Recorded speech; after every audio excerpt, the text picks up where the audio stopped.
The young man hires a math teacher to pass the SAT exam, but his teacher punishes him for his poor performance. Unaware of the guy's reality. The hard reality of this guy shocked everyone, but a simple accident would change everything. Welcome back to Paramount Recapped. If you are new, don't forget to subscribe. So, the movie begins by showing a man named Kim Do-pal who is practicing solving math problems because he will be taking the CSAT exam soon. Do-pal seems to struggle with the math problems because he has never attended school. Mr. Shin, the math lecturer, looks annoyed because Do-pal can't even solve math problems that are actually quite easy for middle school students. Mr. Shin scolds him because he thinks Do-pal isn't serious about learning math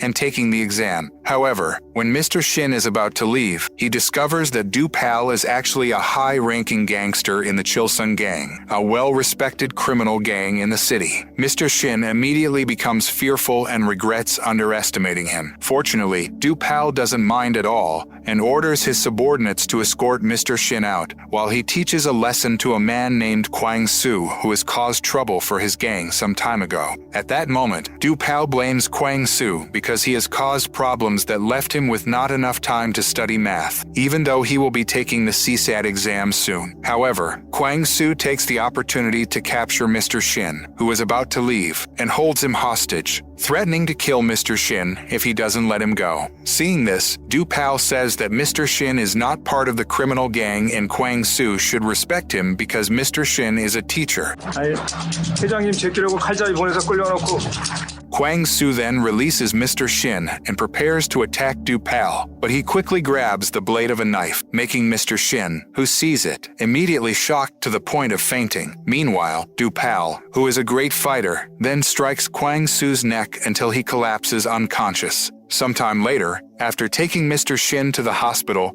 Do-pal and his subordinates then went to meet the gang leader, Mr. Seo, to discuss Kwang-soo's betrayal, which had caused problems for their gang. However, Mr. Seo didn't seem to care much about the issue because he instead asked about Do-pal's progress in studying math. Do-pal then told his boss that he might take the CSAT exam next year because this year his grades weren't very promising. 올해는 틀렸고 내년 수능을 노리고 After that, Do-pal told his two subordinates to go home while he intended to take a drive. During the drive, Do-pal remembered Mr. Seo's words telling him to abandon his dream of going to college because Mr. Seo wanted him to become the next leader of the Chilsun gang. As Do-pal felt uncertain about his life, he chose to pull over and get out of his car. At that moment, Do-pal saw a high school student who intended to do the unthinkable by jumping off a pedestrian bridge. He immediately ran to stop the young man, but at the same time, a truck was speeding towards him. Instead of avoiding the truck, Do-pal stood his ground to save the young man. Do-pal managed to save the young man's life, but soon after that, another truck sped from the opposite direction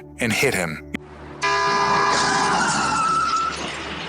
In the following days, Do-pal woke up in the hospital and looked shocked when he saw his face in the mirror because instead of his own face, he saw the face of the young man who had jumped off the pedestrian bridge. Do-pal initially thought he was dreaming, but one of his subordinates named Dong-soo came into his room and immediately hit him. Do-pal then realized that he wasn't dreaming, especially after another subordinate named Jang Cheol said that their boss died to save his life. Dong-soo and Jang Cheol apparently thought that Do-pal was the young man who jumped from the pedestrian bridge, unaware that somehow Do-pal's soul was currently inside the young man's body. Dong-soo then dragged Do-pal to his own funeral, 그 묘자리 가서 돈으로 불러라. which was attended by Mr. Seo and all the Chilsun gang members. Do-pal looked very shocked to learn that he had actually died, but he refused to accept this reality and insisted on telling them that he was still alive, albeit in a different body, because Do-pal caused a commotion at his own funeral. His subordinates became very angry, and even Jang Cheol tried to kill him. However, Mr. Seo immediately stopped Jang Cheol and ordered Do-pal to leave because in their view, the Do-pal standing before them was the high school student who jumped off the pedestrian bridge and caused Do-pal to lose his life. Do-pal then went to the morgue and found his own corpse, which was stiff and was set to be cremated the next morning, determined to return his soul to his original body. Du-Pal asked a morgue attendant about it, but the attendant said that resurrecting the dead was impossible. Du-Pal thought that he could return to his original body by holding its hand or hugging it, but the morgue attendant said that was also impossible unless he could turn back time and return to the past. 다치니까 비키십시오. Hearing this, Du-Pal hurried to the pedestrian bridge, intending to jump so he could return to the past. However, his efforts were in vain because when he woke up, he found that his soul was still in the young man's body. Knowing that he was still in the young man's body, Du-Pal got out of bed intending to stop his funeral before his body was cremated. However, a nurse told him that his body had already been cremated and buried 3 days ago. Apparently, the Chilsung gang members had come to the hospital a few hours before the funeral, but Du-Pal was still in a coma at that time. Shortly afterward, Du-Pal went to the columbarium and saw a touching message from his subordinates, who felt a deep sense of loss over his death, realizing that he had to continue his life. In Yun's body, Du-Pal tried to figure out who he was. When he got back to the hospital, he finally saw the name tag at the end of the bed, Yun. He wondered if Yun had any family since no one visited him during his hospital stay. Then a woman named Mai Kyung showed up, and Du-Pal thought she was Yun's mom. But she scolded Yun harshly for causing trouble by trying to kill himself and even insulted Yun's mom, accusing him of plotting with her. 엄마나 너는 나한테 무슨 억하 심정 있어? 아니 왜? After Mai Kyung left, Du-Pal checked out Yun's tablet, which he used as a diary. Yun wrote about being bullied by students at school led by Hong Yi-min, who made him steal alcohol and jewelry from home because they knew he was rich. If Yun refused, they'd beat him up. The bullying made Yun miserable and desperate, pushing him to try to kill himself. Du-Pal got angry reading this, but also curious about Yun's life since he was in his body now. Yun's diary also talked about wanting to be friends with a classmate named Choi Si-young. Yun often watched Si-young secretly, but Yi-min called him a stalker and spread bad rumors, making everyone at school ostracize him. Yi-min and his gang tortured and intimidated Yun, making him feel like dying was better than living a life of endless suffering. Even Si-young, who saw Yun being bullied, would look away. Du-Pal got furious after reading Yun's diary and understood why he tried to kill himself. Du-Pal didn't know where Yun's soul was, but was determined to improve Yun's life. He asked Yun's body for permission to go to school, promising to stop the bullying in return. In the following days, Du-Pal went to Yun's home and was greeted by Mrs. Lee, a maid who told him Mai Kyung was Yun's dad's secretary. Du-Pal saw Yun's mom drunk and passed out in the living room. Mrs. Lee was happy to see Yun eating well, since he had no appetite recently. From her, Du-Pal learned Yun was the illegitimate child of the chairman of OK Construction, one of the country's biggest company. Despite Yun's rich background, Du-Pal stayed focused on helping Yun. He went to Yun's room, which was luxurious, with a personal driver and an unlimited credit card. Du-Pal decided to cut his hair and buy a new school uniform. At a bookstore, Du-Pal ran into Si-young but didn't recognize him. Si-young, surprised to see Yun, recommended a textbook to him. Du-Pal was excited and thanked Si-young, who then helped him find more textbooks.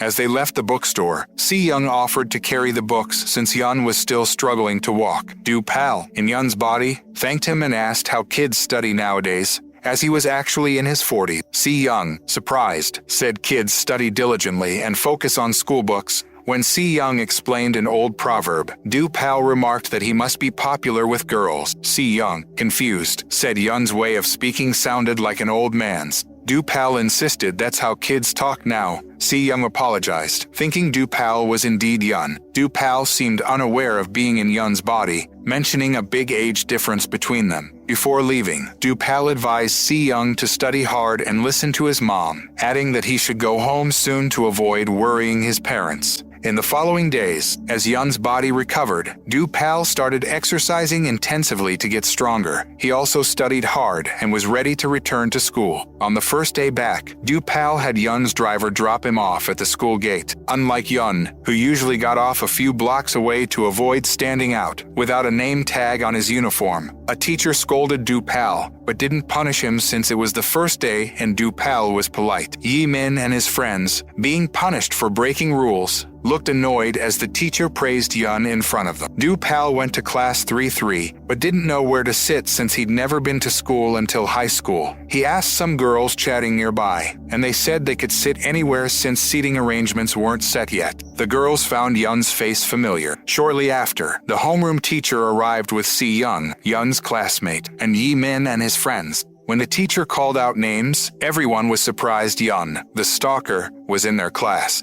They were even more shocked by Yun's confident new look. Yi-min and Si-young, realizing they were in the same class as Yun, looked disheartened, calling their class a problem class. As soon as the teacher left, Yi-min immediately approached Yun, trying to intimidate him. However, Yi-min didn't know that the soul currently in Yun's body was Du-Pal, one of the most respected gangsters in the Chilsung gang. Instead of feeling intimidated, Du-Pal mocked Yi-min, saying that he must have missed him a lot during the holidays. Because of this insult, Yi-min and his friends took Yun behind the school, intending to bully him. Even though Yi-min and his friends surrounded him, Du-Pal wasn't scared at all. He told Yi-min that it was Yi-min who pushed him at the pedestrian bridge. Du-Pal said that with all the bullying, Yi-min had indirectly pushed Yun to jump off that bridge. Annoyed, Yi-min grabbed Yun's school blazer, but Du-Pal immediately threatened him confidently. Du-Pal told them to attack him first and managed to scare one of Yi-min's friends with a hard slap. However, he miscalculated when a burly student attacked him because Yun's body was too weak to execute a back throw technique, allowing the student to take him down. Yi-min initially thought that Yun had changed and become stronger, but it seemed he was just talking nonsense because he easily knocked Yun down with one kick. Meanwhile, Du-Pal, in Yun's body, felt annoyed because Yun's body was much weaker than he had anticipated. In his subconscious, Du-Pal met Yun, who told him not to do anything with his body because he would die. At that moment, Yun seemed so desperate that he no longer had the will to live. Du-Pal then sat next to Yun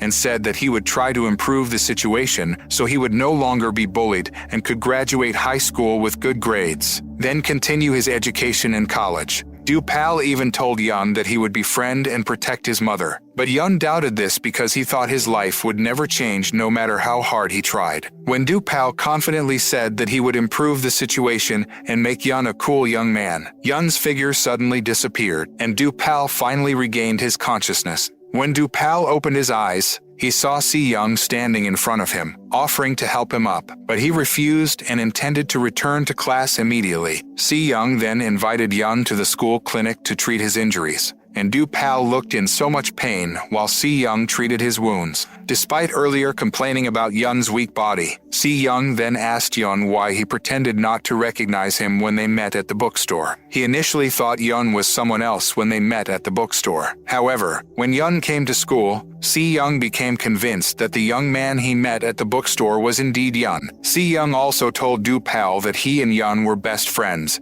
and he had never seen Yun smile widely when they spent time together. Hearing this, Du-Pal recalled Yun's diary mentioning that he wanted to be friends with Si-young, but strangely Yun never mentioned that he had successfully formed a friendship with Si-young, even though such an important event should have been written in the diary. Du-Pal then explained to Si-young that he had an accident and was pretending to have lost his memory. Upon learning that, Si-young seemed upset because Yun didn't remember anything about him, even though they often spent time together, and Yun even considered Si-young's parents as his own, given how close their friendship was. Hearing this, Du-Pal became confused and insisted that he really didn't remember anything about Si-young. Du-Pal then extended his hand and said that they should maintain their friendship. Surprisingly, Si-young brushed off Yun's hand and revealed that he had never been friends with Yun. Si-young explained that Yun had once come to his house and threatened to expose his true nature to others if he didn't obey his orders. However, Si-young refused and said that he knew Yun's true nature best because he had been watching him like a stalker for 2 years. Du-Pal firmly stated that he was not a stalker, but Si-young laughed softly at that. He said that Du-Pal might be able to fool everyone with Yun's body, but he knew that the Yun standing before him now was a completely different person. Upon hearing this, Du-Pal immediately realized that Si-young was a dangerous young man because, besides being able to read people's characteristics, He was also someone who didn't easily give up on what he wanted. Si-young thought that Do-pal might be Yun's twin brother, or a relative who happened to look very similar to him. Si-young even said that Do-pal might be Yun's doppelganger, which made Do-pal laugh at him. Do-pal insisted that he was Yun, and that he had changed because he experienced a significant event. But Si-young replied that people never change no matter what. Wanting to end the conversation, Do-pal then stood up and told Si-young to study so they could go to college and live well in the future. When Do-pal returned to class, he found that Yi-min and his friends had skipped school, and Si-young informed him that his seat was next to a girl named Yan-jai. Do-pal seemed impressed when Yan-jai and her friends used stationery that he found very systematic and innovative, so he became curious and asked them where he could buy such stationery. They then explained that Do-pal could buy various kinds of stationery at a stationery store, and since they planned to go to the store after school, Do-pal asked if he could join them. After school, Do-pal invited Yan-jai and her friends to ride in his luxury car and treated them to dinner. The following day, Yan-jai and her friends were amazed because Yun bought a lot of cool stationery and even wrote in his agenda book. Seeing this, Mai-jai, one of Yan-jai's friends, told Yun that he should decide on the university and major he would choose before graduating because their teacher would scold them if they hadn't made their choices. Yan-jai also mentioned that Yun hadn't written down the as time in his agenda, but Do-pal didn't know what as time was. Just then, Si-young showed up and asked what as time meant, sure that whoever was in Yun's body wouldn't know the answer. Luckily, one of Mai-jai's friends, Ye, explained that as time stood for actual study time, saying Yun must know that. Mai-jai and her friends then told Si-young that Yun treated them to dinner and took them to the stationery store the day before. Yan-jai added that Yun even drove them home in his luxury car. Worried they'd be unsafe taking a taxi late at night, they initially thought Yun was a gloomy and shy guy, but after hanging out with him, they found him mature and cool. Si-young was surprised and looked at Yun, who now felt more confident after making friends with his classmates. During P class, Yun got a perfect score, making Mai-jai and her friends cheer and clap. The P teacher also praised Yun, who seemed more confident. Do-pal humbly said he became more confident and kept practicing thanks to the teacher's guidance, which made Si-young, nearby, feel disgusted. Soon after, Do-pal saw Mai-kyung heading to the teacher's office. He quickly grabbed her arm and took her behind the school to confront her. Mai-kyung said she planned to send Yun abroad or to a boarding school because he'd caused trouble by attempting suicide. Do-pal got furious, accusing Mai-kyung of always meddling in Yun's life. She angrily retorted that she'd been raising Yun all this time while his mother was always drunk. But Do-pal didn't care and threatened to expose himself as the illegitimate son of the chairman of OK Construction if she didn't back off. He smashed her sunglasses, warning she'd end up like them if she kept interfering. Fuming, Mai-kyung returned to her car and told a man to handle the situation. That night, Do-pal was annoyed to find Si-young as his seatmate during self-study. Surprisingly, Si-young taught him an easy-to-understand math formula, so Do-pal wrote it down. Then Si-young asked for Do-pal's real name, to which he firmly replied he was Song Yun. Si-young was convinced this wasn't Yun because he never dared to look him in the eye. Just then, a student informed Yun that he needed to attend a career counseling session, so Do-pal quickly left. Before he left, Si-young offered help if Yun encountered any study problem. During the counseling session, the homeroom teacher urged Yun to decide on a university and major, saying it would impact his hard work and sense of achievement. Do-pal, in Yun's body, said he'd think about it, though he wasn't confident he could get good grades like Yun. Later, Do-pal messaged Si-young, asking him to solve a tricky math problem. Si-young excitedly worked on it and texted back the answer. He felt thrilled when Do-pal replied, but got scared remembering Yun's past threats. In the following days, Do-pal trained Yun's body intensively, regularly exercising and practicing boxing. After training, he went to a hot spring and confronted two members of the Dasu gang. As a former gangster, Do-pal knew the Dasu gang was new since only 3 major gangs, including the Chilsung gang, ruled the city. Using his high-level gangster skills, Do-pal subdued them and stated he was the second most influential person in the Chilsung gang. Before heading home, Do-pal generously gave them some cash, earning their respect. Soon after, Jang Call arrived with Yi-min and his friends, who wanted to become gangsters. When Jang Call told the 2 gangsters to mentor Yi-min and his friends, They asked if Du-Pal had a son because a young man claiming to be him was acting arrogantly like a high-ranking gangster. Jang Cole laughed. Sure, Du-Pal didn't have a child since he was never married. Then Dong-Soo arrived, highly respected as the boss of the Dasu gang. Yi-min, overhearing their conversation, realized they were talking about Yun, seeing Yun's figure walking away in the distance.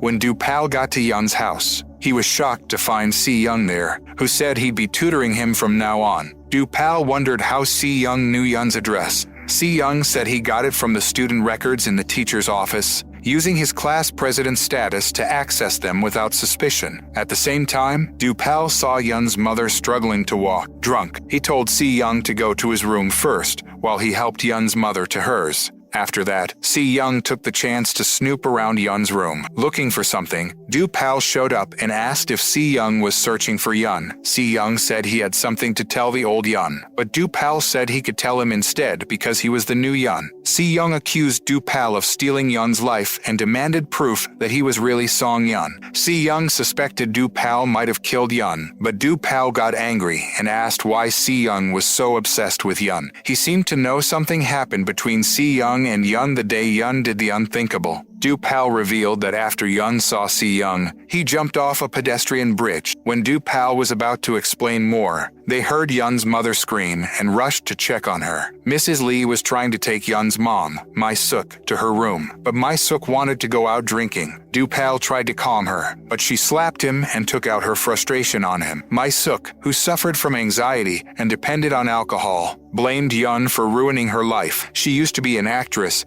but had to give up her dreams because she had Yun, the illegitimate son of the chairman of OK Construction. Despite her anger, Du-Pal understood her pain and hugged her to calm her down. While Du-Pal was changing clothes, Si-young secretly took a strand of My-suk's hair from Yun's jacket, planning something with it. Later, Du-Pal took Si-young to a music store. Si-young bluntly asked why he didn't just ignore Yi-min and Yun's mother and live peacefully in Yun's body. Du-Pal explained that if good people did nothing, bad people would get stronger, making the world worse. He believed that even if his efforts didn't immediately improve things, they'd eventually pay off. After leaving the store, Si-young got a call from his dad, lied about being at a friend's house, and promised to come home soon. Du-Pal understood and told him to go home, but Si-young demanded the truth about Yun. Du-Pal accused him of taking the hair strand and told him to do whatever he needed to prove he wasn't Yun. He offered to provide all the documents Si-young needed, as long as he stopped interfering. When Si-young got home, he was scared because he'd missed his curfew. His dad, Mr. Choi,